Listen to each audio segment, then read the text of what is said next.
Hello, I am Chini and I'm actually a freelance email marketer and I'm also a coach for email designers. Ayan, for aspiring email designers.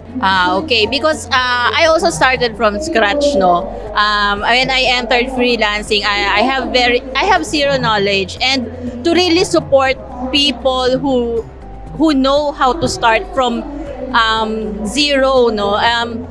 It builds up confidence kasi saka inspiration. Talagang nakaka-boost yun na gusto mo rin talagang i-achieve yung mga goals mo kasi nakaya nga ng iba. Why not also you, di ba? I've been an FH Moms volunteer.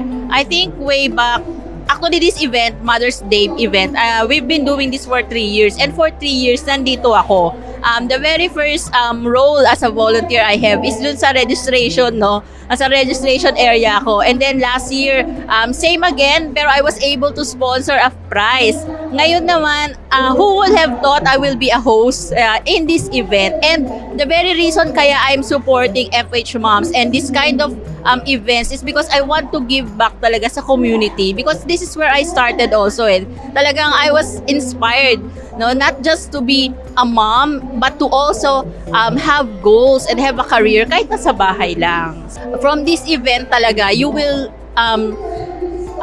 know different walks of life, no. Not everyone is a working mom, not everyone is a stay-at-home mom, pero each one of us is empowered, no, because we are a family. We have moms supporting moms, and that is important, no, kasi nga mas lalo natin na pagtitibay yung mga ganitong community, kasi we know na even though hindi namin kilala yung mga isa't isa, no, pero we know that we have the same advocacy, which is to support moms and empower women. So mas napapadali sa amin na talagang mag-grow kami. Ayan. I would like everyone to really support this kind of events, this kind of community, no, because this will really not just empower women but will also empower those who wanted to strive and to reach their goals, na kaya naman pala basta someone is supporting them, they have inspiration and they have mentors that will guide them, no, to really